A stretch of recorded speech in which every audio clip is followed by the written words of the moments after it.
All right, Nigs and Nogs. This is the early Week 11 breakdown.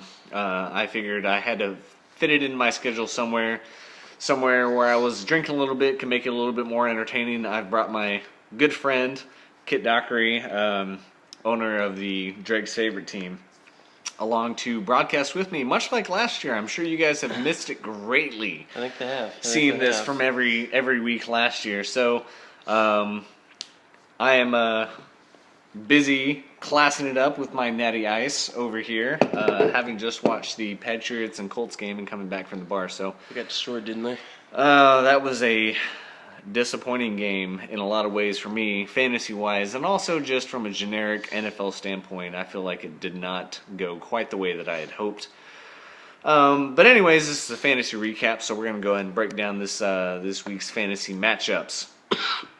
So we're going to kind of start from the top of the order as soon as I can get these matchups in order with the Yahoo interface, which I'm still struggling with sometimes on a weekly basis. Starting with myself and Paul.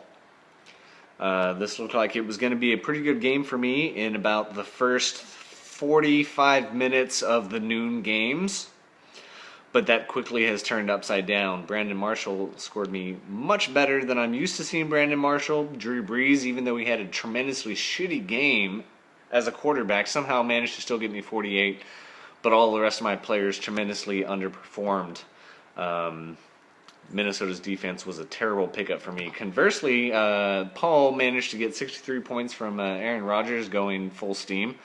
And Macklin did his thing, and Roddy White, and Paul looks to have put this one away unless I get some tremendous output next for my other two players tomorrow night. This is pretty much going to put me out of this game and probably very well out of the playoffs. So congratulations, Paul. So we're going to go ahead and move on to the next matchup, which is Phil Dawson's Creek against John's Awesome Team. And Phil Dawson's Creek, I'm pretty sure at this point, has put it away.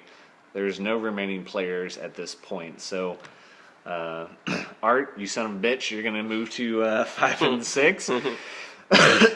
Got some good output out of Russell Wilson and AJ Green, actually, who looked like he was going to do shitty for the very first half, and maybe even 3 quarters, managed to come back through for you. So, Matt Stafford overall just happened to be Matt Stafford, like he's meant to be. John's Awesome Team slides at this point. They're going to go down, and Art is going to go up. Sorry about that, John. I'm going to let you call your own game. A disappointing loss for myself playing the Harry Garrisons, Bill. Just an overall shitty performance by my team, including a sweet move by myself by playing Arian Foster. That was thought it was a game time decision. He was most likely to go. Apparently, it was not a game time decision, and he did not go. Nope. Wouldn't have mattered anyways. I could have got my normal 50, 60 points from Arian. Still would have lost. Still would have lost. Bill laid the smackdown, courtesy of Kevin Benjamin and Lacey of Benjamin's Carolina and fucking Eddie Lacy went for a smackdown. Ridiculous. On a really big play, I think, set up Eddie Lacy for that huge point total. Crabtree went off for you, though, a little bit. That's more so than he's see. used to seeing, but Yeah. Other than that, Deshaun Jackson, kind of disappointing. Sammy Watkins. That's how D-Jax is. He gets one play for like 60 yards, and that's what makes it. And Peyton Manning this game to victory. So. Terrible. Of course, if you guys didn't know, Denver going down 22-7 to St. Louis. Overall, shitty game, and that probably kills my playoff hopes. Unless a bunch of you faggots right above me lose the next 2 games, and I come back strong. So, congratulations, Bill, you piece of shit. You've finally killed off my playoff hopes. And just like Derek, I just live to ruin everybody else's day for the next 2 weeks. The worst part about this for me is that presuming that somehow Kit doesn't come back, you're already all played out, right? I'm all played out. You're all played out. Well, damn it. Okay, so that means that assuming I don't come back in some comeback victory against Paul, I will again assume last place, which I'm fully against. But that's just how fantasy goes, so I'm not sure there's any preventing that. Now, going on to the next matchup, we have Max against Dennis. Space Hopes against Epic Fail. Dennis. This is in the bag at this point, so Dennis is going to take this one. Max got positive points from his quarterback this week. For once. Golf clap. Bravo, Max. After 2 weeks, finally getting some positive points out of the QB position. However, Michael Sanu or Malcolm Sanu or whatever the fuck his name is did not come through for you as you've been toting around so abhorrently. Calvin Johnson undersold, just like Matt Stafford did. And Ingram actually came back and did a decent amount for you. But, overall, most of your team just undersold what they were supposed to do, unfortunately. And Dennis, unfortunately, put together a good roster. Jamal Charles going ham. As always. Like he typically does, as always. Dennis had Jamal Charles last year. Well. And he freaking tore it up last year. Dennis also got Dwayne Allen playing as I played in my other league, and Dwayne Allen, disappointment of the week, went out with no points at all. However, Dennis still manages to pick it up. So Dennis is actually going to, as I calculated it, going to secure the number 4 position. He's going to go to 6-5, and it looks like Max is going to lose. It looks like John's going to lose, and it looks like the other 5-5 is going to lose. I don't remember who that is offhand. But I'm pretty sure Dennis is going to secure the number 4 position. Congratulations, Dennis. You're actually making a damn good comeback. He's making his final playoff drive. I'm pretty sure that Dennis wanted me to say something about the fact that he's won the last 4 straight or something like that. I think this makes 4 now straight. It's impressive. So congratulations, Dennis. After being 2-5, you're now going to be 6-5. So damn good fantasy football out of Dennis. Got a good little team. Moving down, we got Street Lamp Lamousse against Pros Only. Now, this is not going to go James's way, probably. Unfortunately, Andrew Luck did what Andrew Luck does, and Demaryius Thomas still managed to get some points, even a shitty showing by Peyton Manning. I saw a couple of people play Terrence West. I think his name is Terrence West, but he did nothing, absolutely nothing. Nope.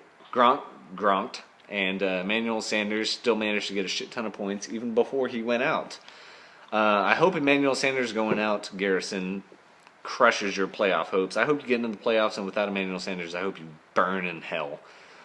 So he's done, at least for a little bit here, but luckily he got you enough points, a full workload before he went out this week. So Garrison's probably going to take this one against James, who unfortunately could not get enough points out of Tom Brady, who had a shitty week. Mm-hmm. He just had a really poor...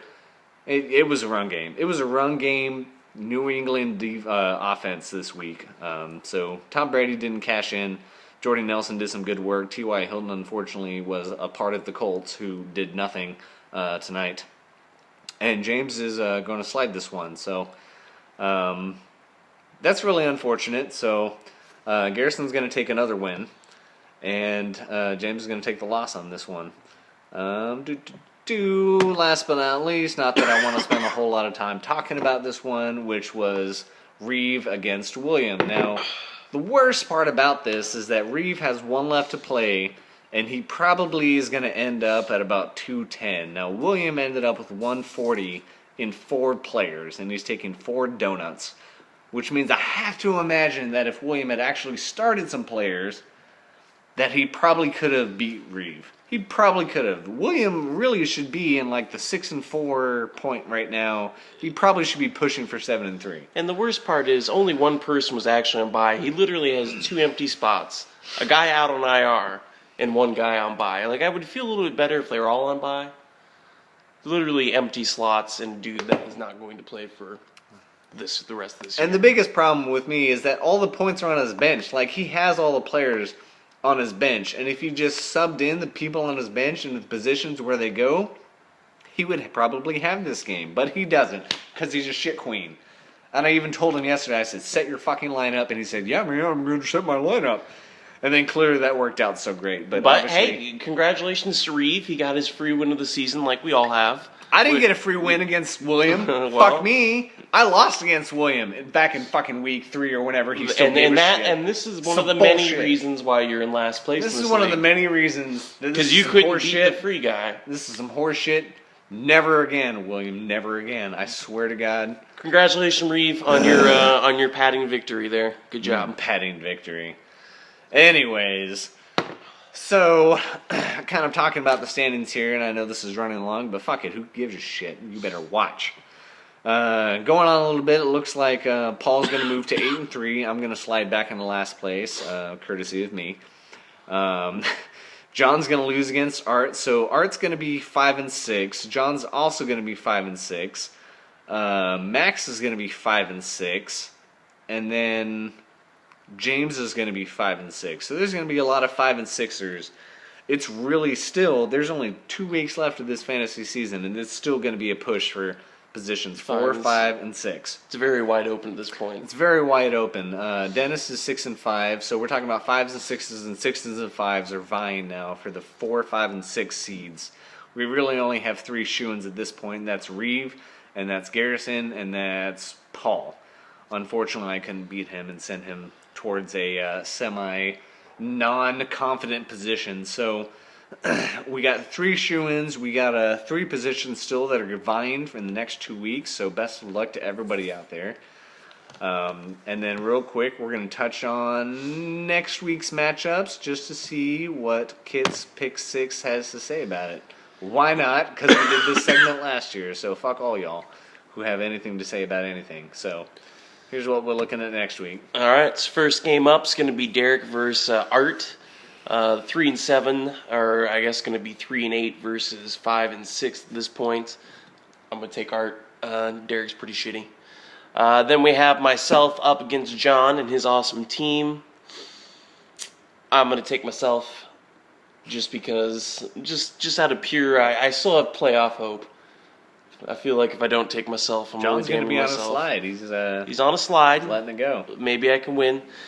Next we have the Space Popes versus the Harry Garrisons. That's a pretty easy one. I do think I am going to go with Max. Besides Max sliding a little bit, Max's shit talking has an almost magical quality that I can't let him lose too many games in a row.